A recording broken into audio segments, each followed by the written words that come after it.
those are all the changes that they requested.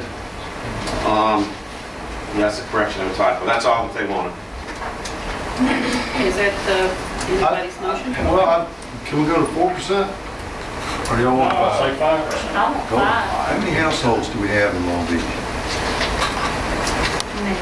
Households? We got 5,000? 6,000 more customers. 6,000 households. If everybody's paying $100 a month, 600,000 and 2% difference, so we're getting $30,000 off this deal. I didn't figure that. I just knew it was time to raise it, because other cities had raised it. I don't know why we always have to, you know,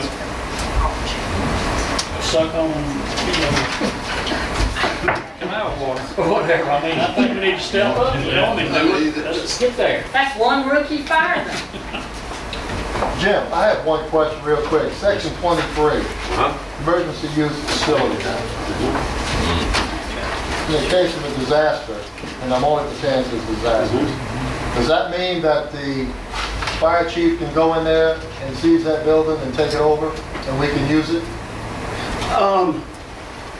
That's what I read. Let me use a different word, okay? Go ahead. In the case of the declaration of an emergency, the city can request that they make their facilities available for us, as long as we don't violate federal law, that we can go in and override anything they're putting on to put on emergency messages. Yeah, he could do that. But I wouldn't call it a seizure. I'd try to use a little softer word. Okay. But yeah, I mean, if there's an emergency, if there's a toxic spill, yeah, he can go in there and say, put this on every channel. Not just the public access, put it on every channel you got. Lock your windows, there's a spill or something. Yeah, Right. Yeah, you can. Real system. Okay, that's it. That's all I got. Who made the motion? Nobody has made the motion. So moved. Second. We need a roll call there. Roll call, Mr. Parker. Aye. Mr. Ponche. Aye. Coogan. Aye. Sanderson. Aye. Gruber. Mr. Lyson. And Mr. Mills. That was a pitiful eye. It was a reluctant. That was a maybe. Got to get off the fence here. All right, video services. Video services agreement. This is the competing product that AT&T may offer one day. They probably are offering it in some cities, some places. They're going to offer television programming over their telephone lines, just to compete with the cable company. They're not offering it here yet, but they've got these agreements in place with every city on the coast but us. We didn't want to do them until we did the cable company. It's the same thing. It's a 10-year term. It's 5% fee that we get. Same kinds of thing. They also have to provide the same video services to this is their form, but it's the same thing. Public schools, libraries, police, fire. It says city attorney, but you don't have a city attorney's office. So don't worry. City Hall. City Hall and those things. They have to provide the same service. It's a 10-year term, and it does basically the same thing. But remember, AT&T hasn't offered it yet, so they may or may not offer it. But this is the only city they don't have an agreement with yet. And just for information's sake, since they plan on having this in service in Long Beach this next year, they're doing work right now that's prepping for this to turn up next year. Well, I mean, you can get telephone service through the cable company now, so I mean, they're all fine.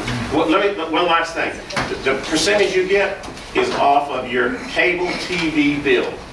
It's 5% on your cable TV. If you get your internet through them, it doesn't apply to internet service. If you get telephone service, it doesn't apply to that. The federal act only allows a percentage on the television program. So if you got a $100 bill, but part of that is internet, it's not going to go up on all of it. It's just going to go up on part of it. All right. Would that be the same? Would that be the same with AT&T? Yes, sir. Yeah, you did a motion, Mr. Ponche. Motion. Okay. Second. All in favor? Opposed, motion carries. That's the last thing on my list, except I'll just make a comment. I sent you all an email late this afternoon because I didn't get it. The guy dropped it off at my office at 3 or 4 o'clock. I see you smiling. You've already looked at it. I mentioned this to you once before. The Secretary of State's office has finally gotten around to dropping off a proposed lease for your harbor, for me to look at. I sent it all to you today. It's gonna take a long time for me to look at it, and it will take even longer for you to agree to it. It's awful. I mean, they basically want you to turn the harbor over to them and Would it be better for them just to sue us? I don't think he's gonna sue us. I think he's just gonna be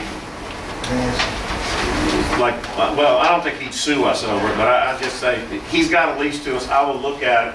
I'm not gonna spend a lot of your money looking at it. I encourage all of you to look at it, but it's a very, very onerous burden that they would be trying to put on you. Basically, in 40 years at least, the harbor would belong to the Secretary of State. If you do anything he doesn't like at any time, he'll cancel the lease. The harbor belongs to him, and all the subtenants become his tenants, and all the rent they pay go to him. And it's just real burdensome. So this will go to the Port Commission? It'll go to the Port Commission first. Is he trying to lease our harbor, or is he trying? Secretary of State thinks that all the harbors up and down the coast belong to him. Now, he's willing to give you a sublease where you can operate your boat slips, but the rent you collect, you can keep. But you got to put it in the bank, and you got to put it in an account, and you got to give it to him, and he'll dole it out back to you for operation of your harbor. But if you don't use it right, he's not going to give it to you. Okay. What about riparian rights and all He's that? gonna run for There's reelection. no public We also had no public comments. And he thinks it's fine. Don't know. Second. All in favor? Has your name tags down? Hey, Jim?